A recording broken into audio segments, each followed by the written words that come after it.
Bagi masyarakat di Pulau Jawa, mungkin namaku sangat familiar. Cerita mengenai aku memang masih memiliki daya tarik yang sangat kuat di sebagian masyarakat Jawa. Karena cerita yang disuguhkan selalu berbau mistis dan misterinya banyak diperdebatkan orang. Bahkan banyak yang percaya akan mitos akan keberadaanku sebagai penguasa Laut Selatan.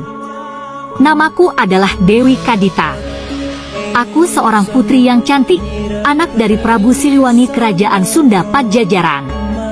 Suatu ketika ayahku menikah lagi dengan seorang wanita bangsawan bernama Dewi Mutiara. Dan Dewi Mutiara adalah seorang yang memiliki sifat pemarah, egois, dan semua permintaannya harus dituruti oleh ayahku. Hingga pada suatu ketika, Dewi Mutiara merasa kasih sayang ayah terlalu berlebihan untukku. Alhasil ia meminta agar aku harus keluar dari istana. Mendengar permintaan tersebut ayahku tentu merasa keberatan untuk mengabulkannya. Marah karena permintaannya ditolak, Dewi Mutiara atau ibu tiriku itu akhirnya pergi ke hutan untuk menemui dukun sakti. Ia meminta bantuan sang dukun untuk menyingkirkan aku dengan cara membuat aku terkena penyakit. Benar saja, suatu hari seluruh tubuhku dipenuhi dengan bercak bernanah yang tak dapat disembuhkan oleh tabib terbaik sekalipun. Akhirnya Dewi Mutiara menghasut ayahku agar secepatnya mengasingkan aku dengan alasan takut penyakit tersebut menular. Pada akhirnya aku disuruh pergi dari istana dan bertapa di hutan. Di saat itulah aku mendengar bisikan yang menyuruhku untuk pergi ke pantai selatan.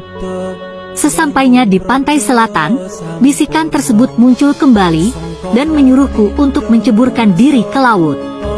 Tanpa pikir panjang, petunjuk itu aku jalankan. Ajaibnya, penyakit kulit di tubuhku pun sembuh dengan seketika. Dan aku tersadar, ternyata aku telah memasuki dunia lain. Ya, dunia di dalam samudra, dunia yang aku sendiri tidak tahu. Dan di situ banyak sekali orang-orang yang mencintai aku. Semua patuh kepadaku. Dan akhirnya, aku memutuskan untuk tinggal di situ, di Laut Selatan dan membangun istana, lengkap dengan ribuan pasukanku. Akhirnya, aku pun menjadi penguasa di situ. Aku menjadi Ratu Laut Selatan. Dan aku dikenal dengan nama Kanjeng Ratu Kidul, penguasa Laut Selatan. Dan aku digambarkan sebagai sosok ratu cantik bermahkota dan bergaun hijau, yang tinggal di istana megah yang terletak di dalam samudera. Dan aku juga mempunyai seorang patih yang sangat cantik, yang bernama Nyi Roro Kidul, atau yang terkenal sebagai Ratu Pantai Selatan. Demikian sedikit tentang kisahku. Sedikit informasi tentang perbedaan Ratu Laut Selatan dan Ratu Pantai Selatan. Namun semuanya kembali kepada kita sendiri untuk percaya, atau sekedar percaya itu hanya cerita rakyat, bagian dari sejarah.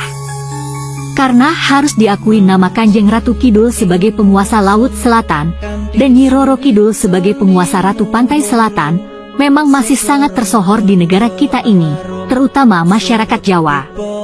Wallahu a'lam bishawab. Rahayu Rahayu.